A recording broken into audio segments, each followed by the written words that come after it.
Adeze Mensah arrived at Kolade Owusu Boateng's penthouse at 8:07 p.m.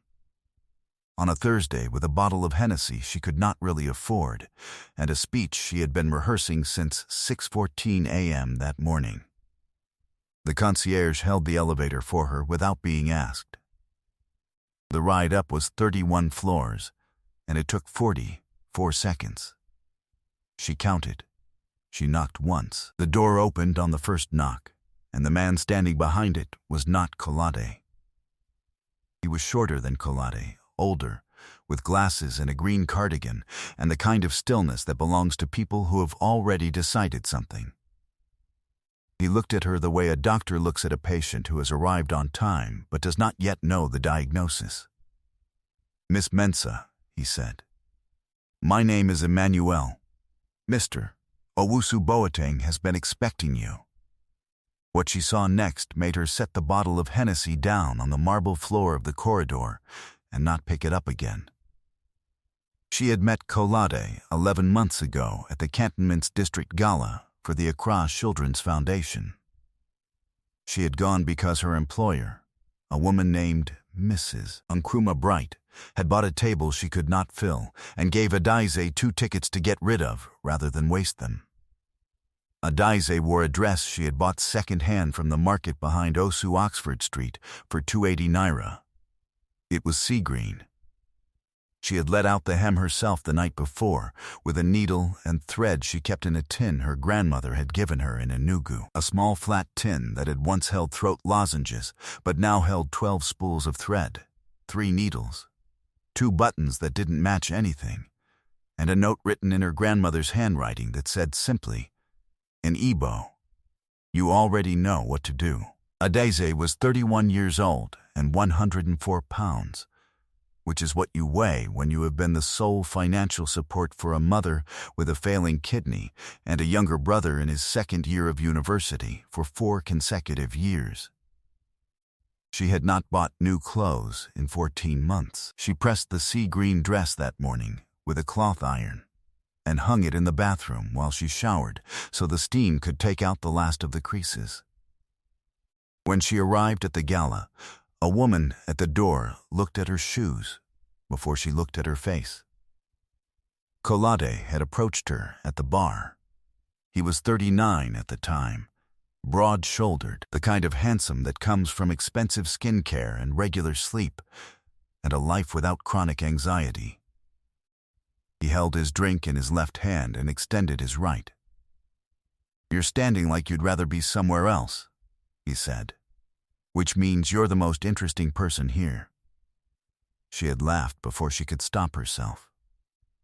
By 10:30 p.m., they had moved from the bar to a corner table near the garden entrance, and he had learned about her mother's kidney and her brother Tobena's engineering degree and the tin of thread from Enugu. She had learned that he ran the 2nd largest private logistics firm in West Africa, that he had lost his father 2 years ago to a stroke, and that he had not slept past 5:30 a.m. since he was 17, because his father told him once that the first hour of the day belonged to the person who took it. He still took it. Every morning. He called her 2 days later.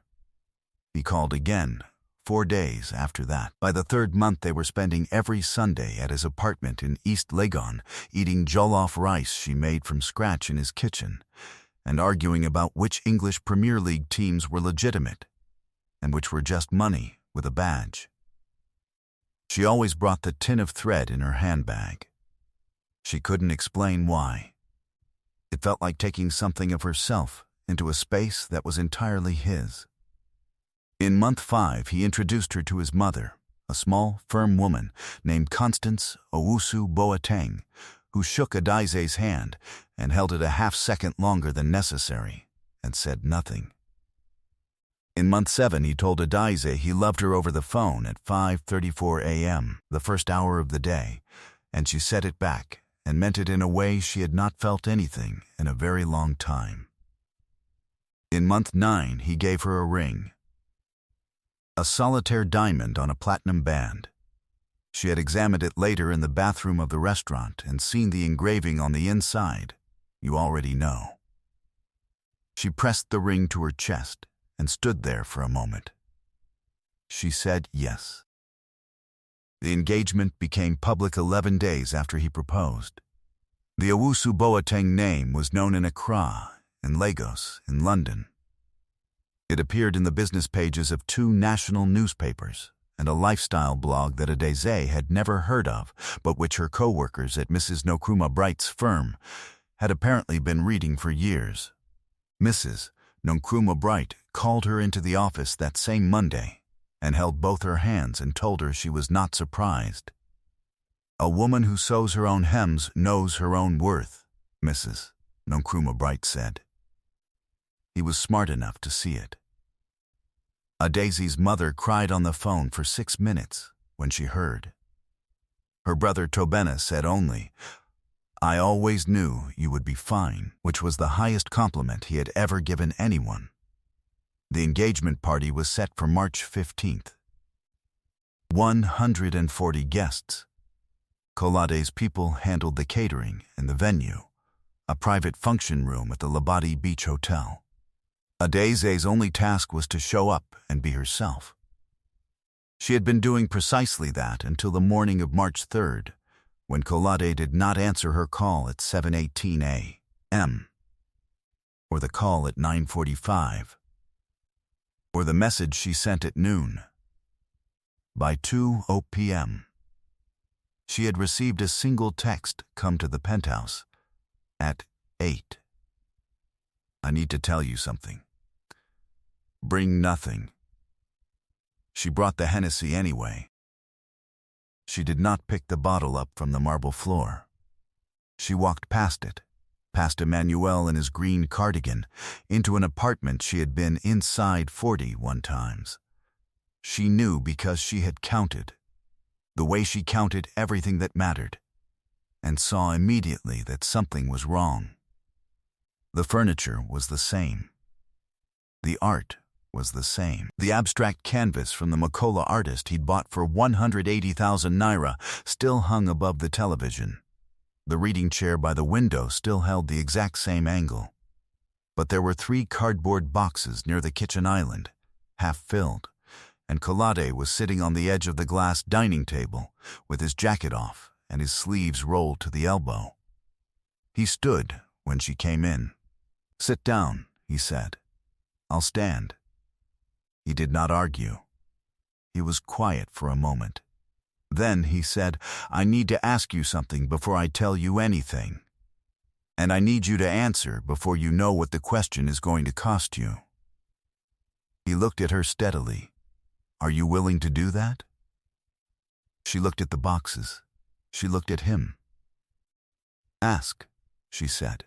He said, "If I had nothing tomorrow, if everything was gone, the company, the money, the apartment, the name, would you still be here? Not out of loyalty, not because you'd already said yes, but because of who I actually am?" The room was quiet. Outside the penthouse windows, 31 floors down, Accra moved the way it always moved at night. Taxis and generators and the distant sound of music from somewhere along the Tema motorway. Adeze looked at Kolade for a long time. Then she said, "What did you lose?" He said, "I didn't lose anything yet. I need to know first." She turned and walked to the kitchen, opened his refrigerator, found the container of leftover jollof rice from Sunday, put it on the counter, found a pot, found a wooden spoon, and began to warm the rice on medium heat without being asked, and without explaining herself. She did not speak for 3 minutes. When she spoke, she said, "I came up 31 floors with a bottle of Hennessy I bought on my salary, Kolade. I left it on the floor out there because I was frightened. But I'm still here. The question you should be asking is not whether I'd stay if you had nothing. The question is why you needed to ask." He sat down on the kitchen stool. He pressed both hands flat on the counter. Then he said, "It's already gone." He told her the rest in the order it had happened. The investment company he had trusted with 60% of the firm's liquid assets had been under Financial Intelligence Center investigation for 18 months. He had not known. The FIC does not issue warnings. It does not call ahead.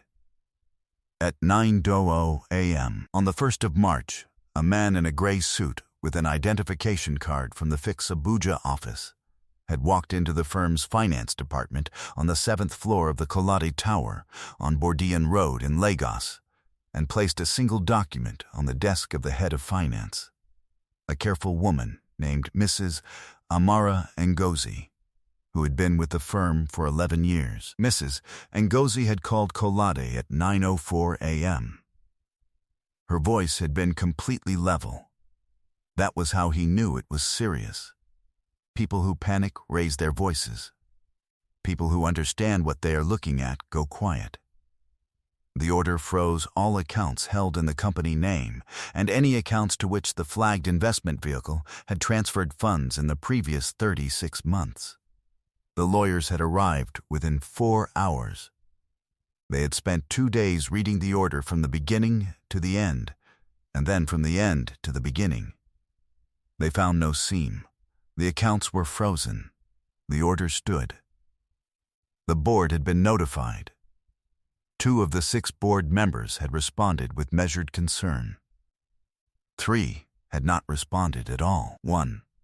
A man named Chief Mensah, who had known Kolade's father since before Kolade was born, and who had been at every board meeting for 9 years, had sent a text message at 11:47 p.m. that said only, "Call me when it's resolved." Not, "What do you need?" Not, "How can I help? Call me when it's resolved." Kolade had stared at that message for 6 minutes and then put his phone face down on his desk. The assets under his personal name, this penthouse, the house in East Legon, 2 vehicles, were clean. But the company was effectively paralyzed.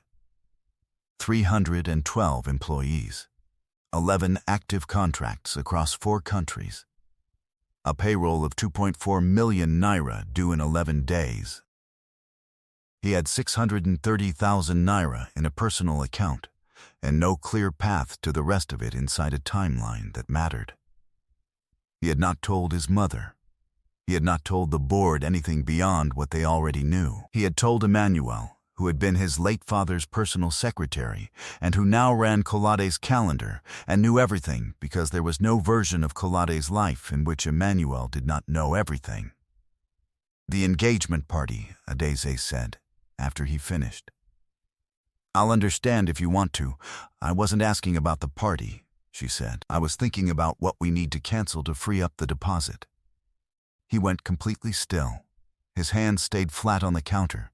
His mouth did not move for a moment. Then she said, "My mother's kidney treatment costs 580,000 naira every 4 months. I've been managing it on my salary for 2 years. I know what it means to look at a number and figure out what else moves so that number gets paid."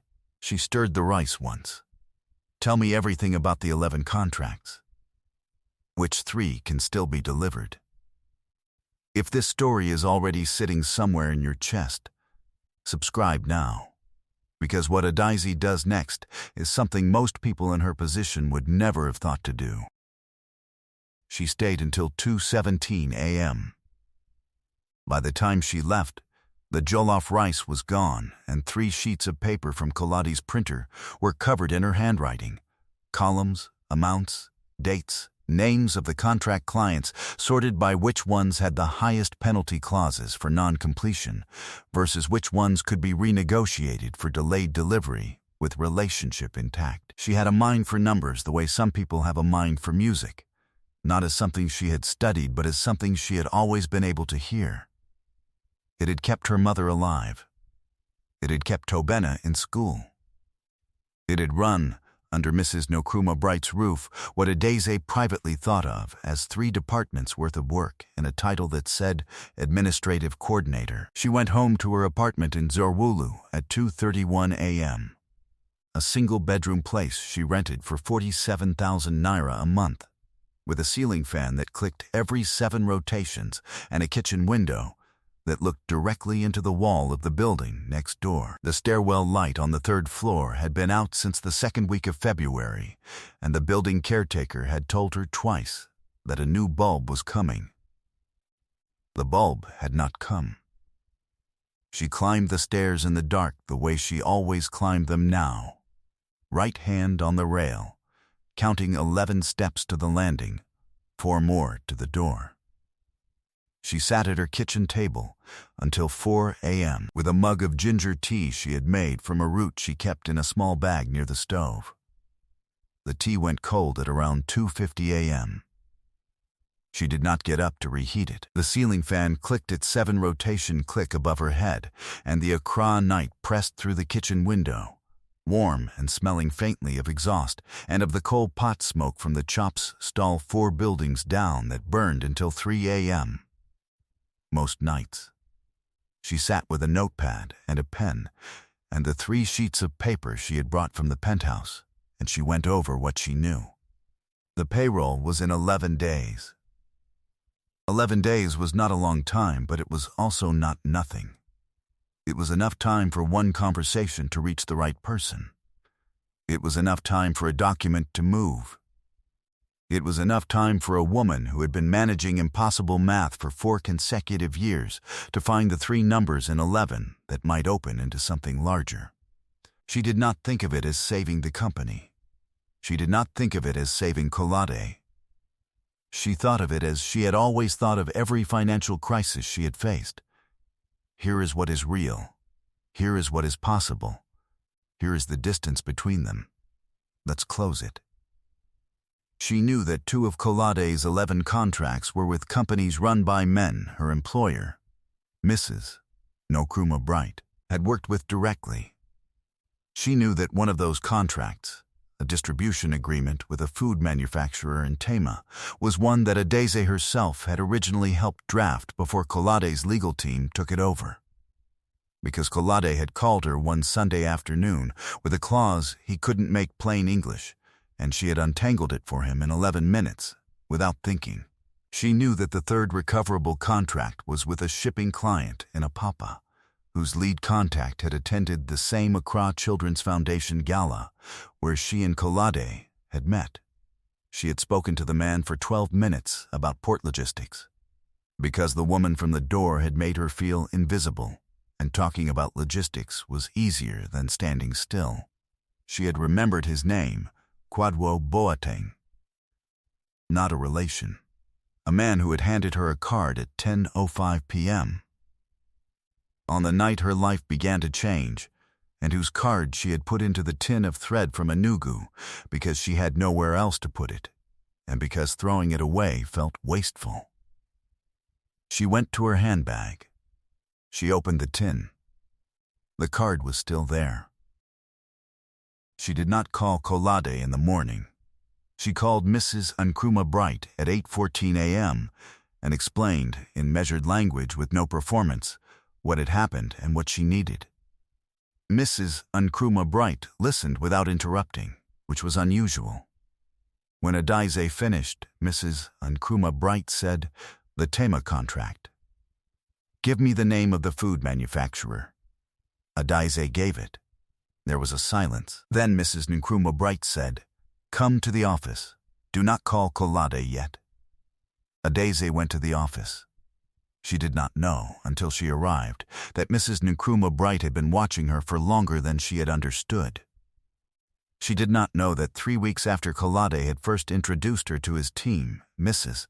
Nkrumah Bright had received a quiet inquiry from Emmanuel, on behalf of Kolade, in Kolade's way, which was to never ask directly for anything he could learn through a third conversation, asking whether Mrs. Nkrumah Bright had ever had cause to doubt Adeze's judgment in a financial matter.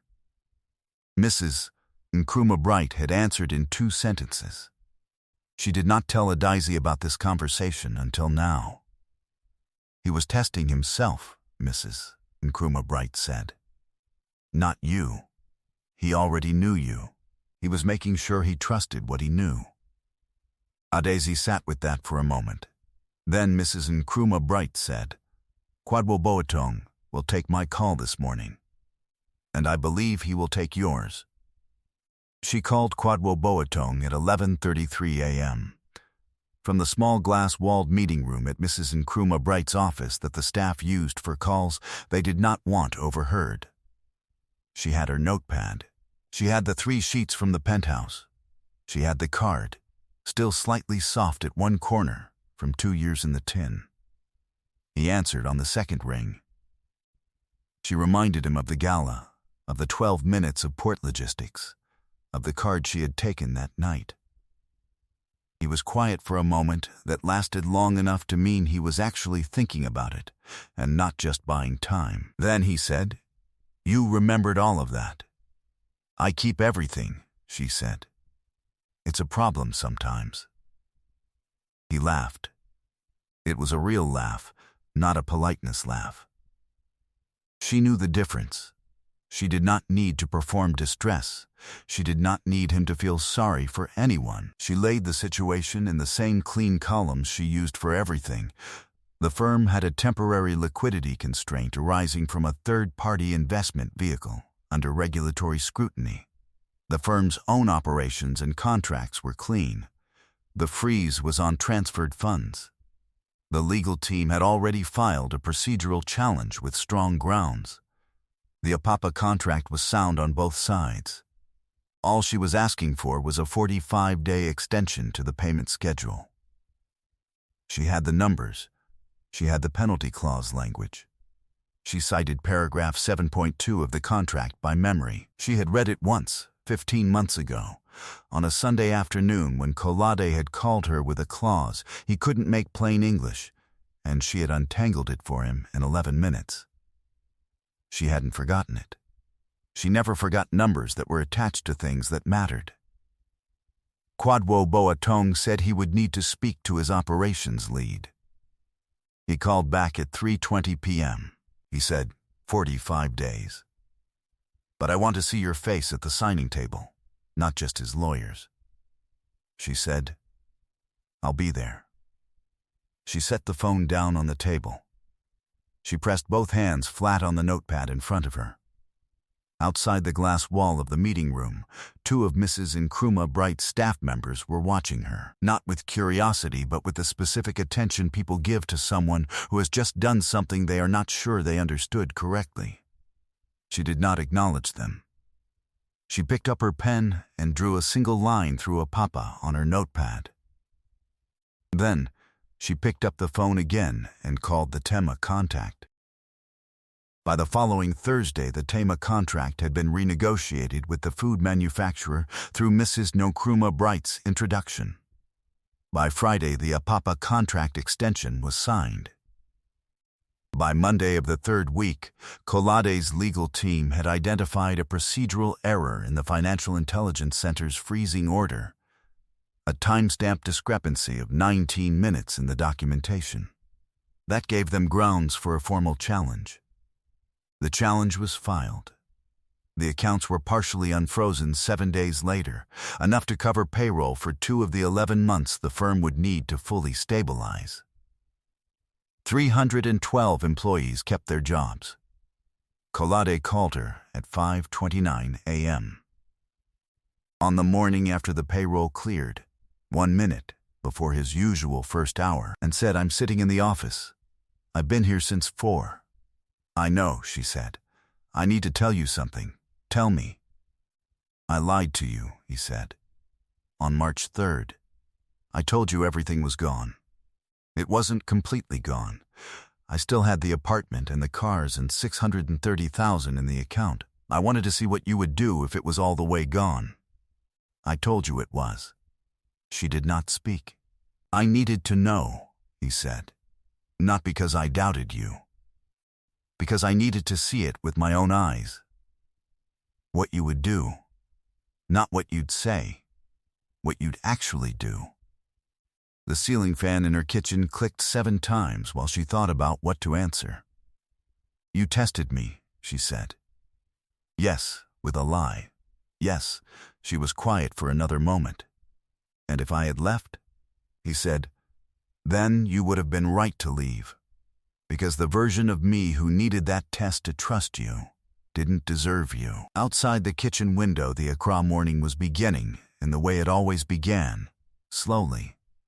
And then, all at once, with the sound of traffic and the smell of food from the Mama Chop's stall on the corner of her block, and the light coming in flat and gold and already warm at 5:30 a.m. She thought about what she had done with that information. She had not left. She had opened the refrigerator and warmed the rice. She had sat until 2:17 a.m., covering 3 sheets of paper in columns and amounts and dates. She had called Mrs. Nkrumah Bright at 8:14 a.m. She had reached into a tin of thread from Enugu and pulled out a business card she had no reason to have kept, and every reason to be glad she had. She had sat across from Kwadwo Boateng's voice on the phone and spoken with the authority of someone who had been preparing for that conversation her entire adult life without knowing it.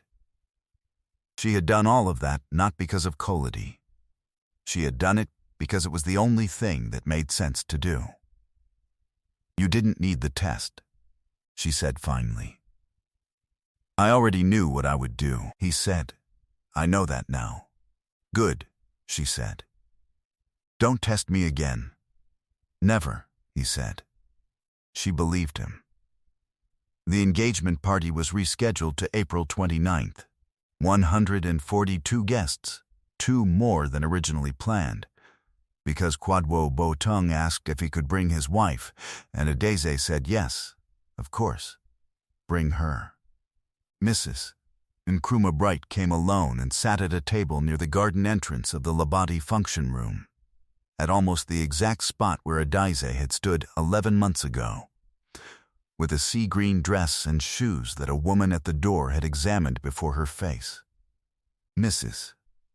Nkrumah Bright watched Adeze move through the room with the particular pleasure of someone who has been proven correct about something that mattered. Emmanuel stood near the bar. He was still wearing the green cardigan. Kolade's mother, Constance, arrived at 7:45 p.m. and found Adeze near the garden doors and shook her hand and held it a half-second longer than necessary, the way she always did. Then, she said, for the first time, what she had been holding since month 5, "You are what I prayed he would have the sense to find." Adeze pressed her free hand once to her chest. The tin of thread from Enugu was in her handbag. Kolade thought he was giving Adeze a test on the night of March 3rd.